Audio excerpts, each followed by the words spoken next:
Hello, this is Dr. Adam J. Bach. In this short audio presentation, we're going to talk about one of my favorite topics in all of entrepreneurship, which is failure. So first, we're going to just try to clarify why we're talking about failure. I'm going to ask you then to watch a video from SpaceX, which will be spliced directly into this audio presentation. We'll briefly talk about the drivers of failure and some of the key lessons of learning from failure.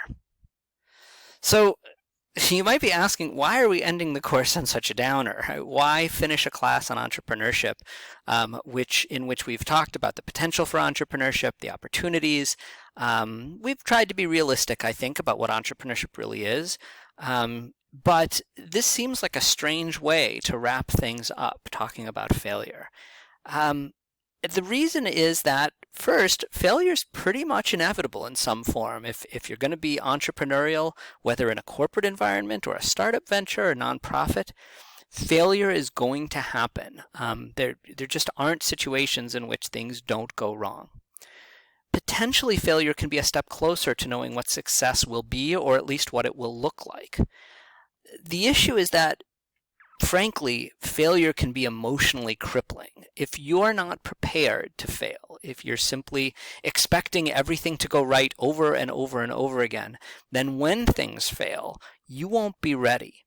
And ironically, failure is something that you can prepare for and be ready to benefit from. And that's what we want to try to talk a little bit about here, to understand that in the broader context of entrepreneurial management. So here's the reality. Ventures fail for many reasons.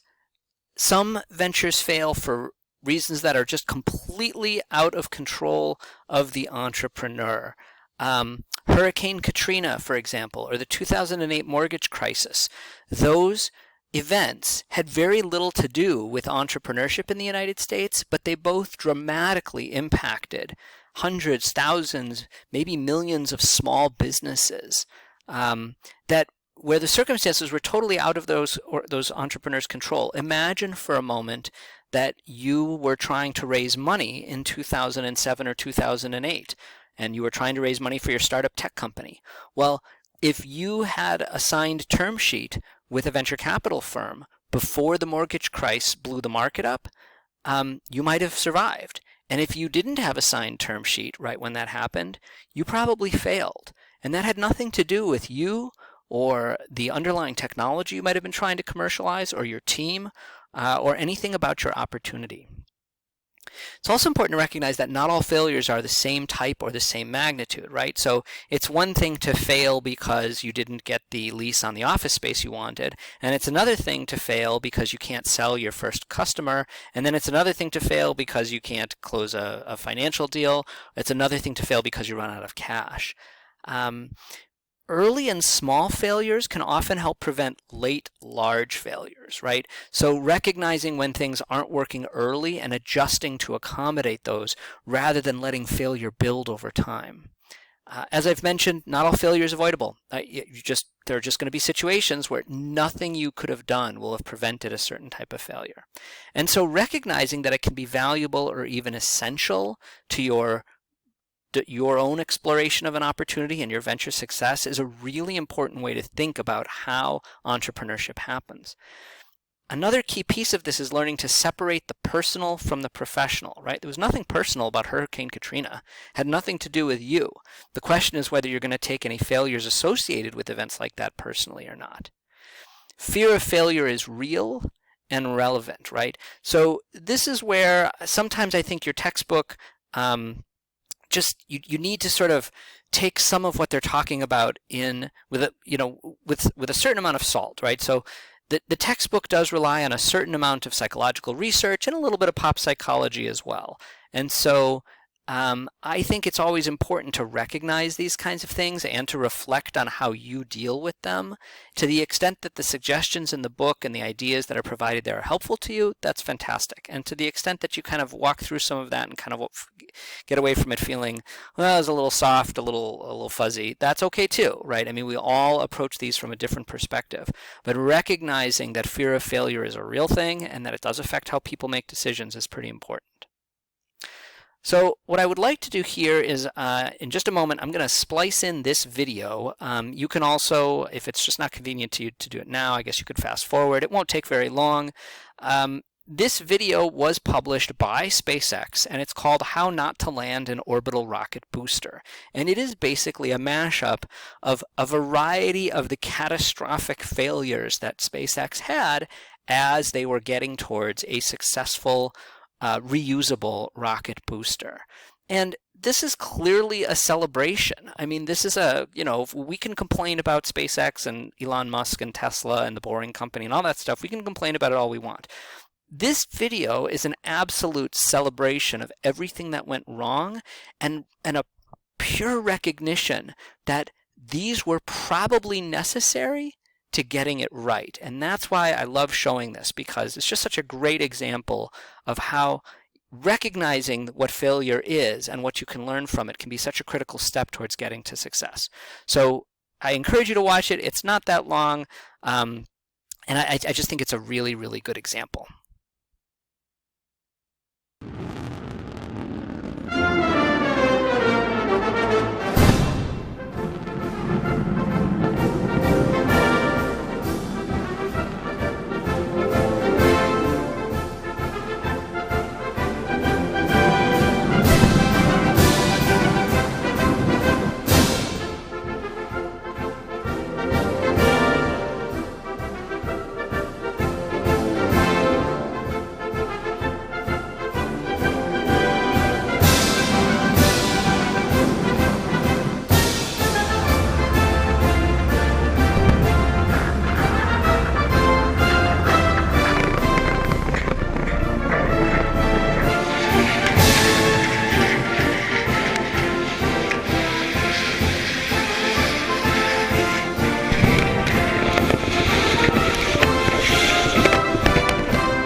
So to finish up, we want to talk a little bit about the drivers of failure and how you can learn from failure. So the textbook walks through a variety of drivers of failure, most of which I've identified here. Some of them, like deviance, where you're defying ethical boundaries, present real challenges that entrepreneurs have to think about. Clearly, companies like Uber have defied ethical boundaries in terms of, for example, creating a business model around skirting legal requirements.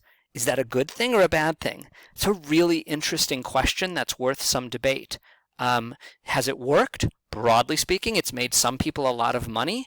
It also has interesting social benefits because it has the potential, at least, to reduce certain industrial production requirements, like how many cars are produced, and make transportation more efficient. Has it led to problems? Yeah, I mean, it's led to tons of problems, both ethical issues, it's led to crimes being committed, and so it's very difficult to understand, to clarify exactly where failure fits into examples like that. Some cases, obviously, people and organizations simply defy ethical boundaries and get themselves in a lot of trouble, and then fail, but it's not always the case. Others, like inattention, the textbook talks about delegating too much responsibility too soon as a source of failure, or just flat out lack of ability, where an entrepreneur simply doesn't have the skill set to get the job done. those can be probably traced back to, very specific challenges for the entrepreneur. Some of them, like process inadequacy and uncertainty, are much more challenging to figure out, especially when you're actively in experimentation. But we know for a fact that many forms of failure are necessary. You're probably going to have a certain amount of market failure before you find the right product market fit. So recognizing these drivers of failure, recognizing that some you have control over, some you have less control over, some are more specific to the individual, some are more specific to the circumstances, but all of them can contribute to a form of failure in one way or another. So the really important thing about all of this is, what do we take away? How do we learn from failure? And this, in my opinion, is really what distinguishes great entrepreneurs. About 20 years ago, there were a couple of entrepreneurs in Madison that I was familiar with who both raised a lot of money during the dot-com boom, both launched dot-com types of ventures, and both of those ventures were sort of spectacular failures. Tens of millions of dollars were lost. One of the entrepreneurs went on to basically restart the venture and other ventures in a continuing cycle. And the other entrepreneur never really got off the ground again. And the difference, in my opinion, between them was that the first entrepreneur learned from what had happened in that venture and the fundraising and figured out what to do differently. The second entrepreneur blamed everyone else, and I had a couple conversations with him about it in which he explained that it was everyone else's fault. It was the venture capitalist's fault for not being patient enough. It was his partner's fault for not, recognizing where the company was going. It was, suppliers and employees. It was everybody else's fault other than his. And people, I think, saw that and they realized that he hadn't really learned from the situation.